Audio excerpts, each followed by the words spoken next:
Hi everybody, this is just a short video to explain to you and demonstrate how to do the lab exercise on preparing semi-hardwood cuttings. The assignment's got two parts. First of all, you're going to decide which shrub or tree you're going to work with and make sure that you know what the botanical name and, where appropriate, what the cultivar are. The first part of the assignment is that you're going to select a stem from the plant that you've chosen to work with that has softwood, semi-hardwood and hardwood tissue on it. Cut that stem from the plant, put it on a plain background, either white paper or a concrete path, take a photo of the stem and then label the softwood, semi-hardwood and hardwood areas. If you're able to do that on your phone, that's great. If not, do it on a piece of paper and write the labels on the paper. And then take a photo of the stem with your handwritten labels. The second part of the assignment is the preparation of the semi-hardwood cuttings.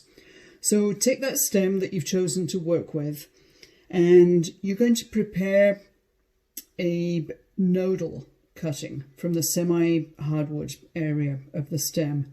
And I've got a couple of stems here to demonstrate with.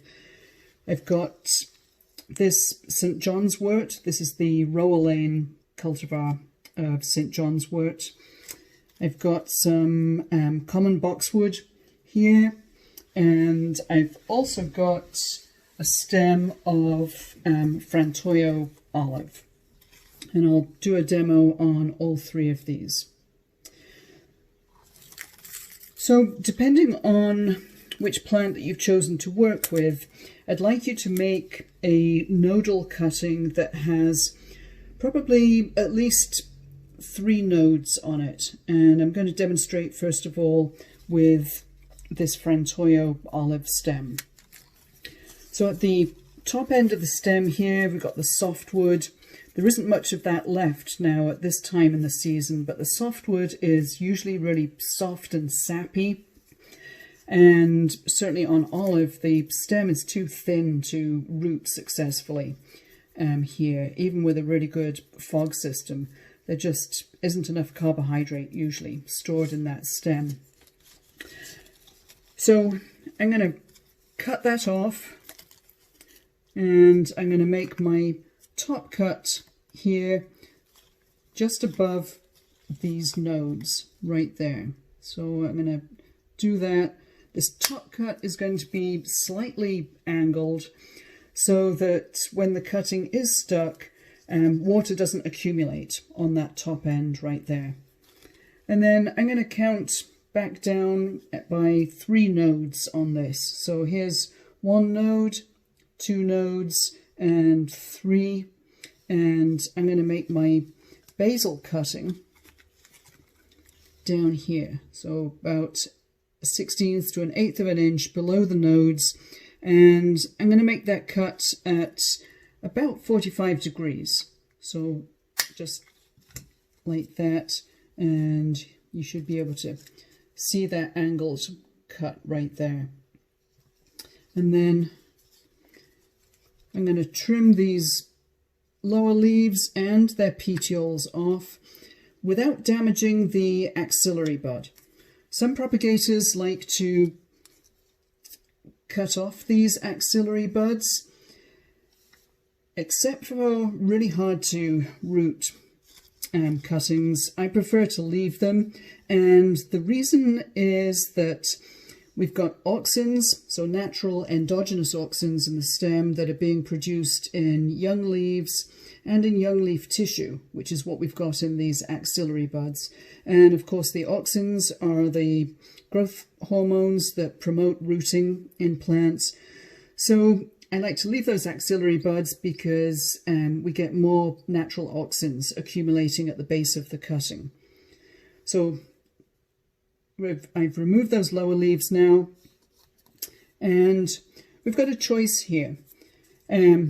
These leaves are quite large on the Frantoio olive, and if you're working with a plant that's got quite large leaves, You can reduce the amount of water that it's going to lose from evapotranspiration by just cutting the leaves in either half or reducing the size by about a third.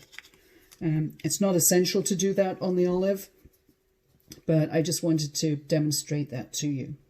So, to recap, a straight-ish cut at the top right there, 45-degree angled cut at the bottom, just below a node, and then I decided to reduce these leaves here in size, and I've left the top pair of leaves intact. So this cutting is now ready to dip into rooting compound and stick if we were in a real nursery. This next cutting is the boxwood, which has the leaves arranged a little more densely along the stem. So the internodes on this are much shorter, but the theory is the same. So at the top here, we've got the softwood, and you can see that this is really soft and sappy right there. So I'm going to cut all of that softwood growth off just above a node. And I'm going to take a cutting here that has 1, 2, 3, 4 nodes. So it's going to be quite a small cutting. I'm going to make my 45-degree angled cut there, just below that bottom node.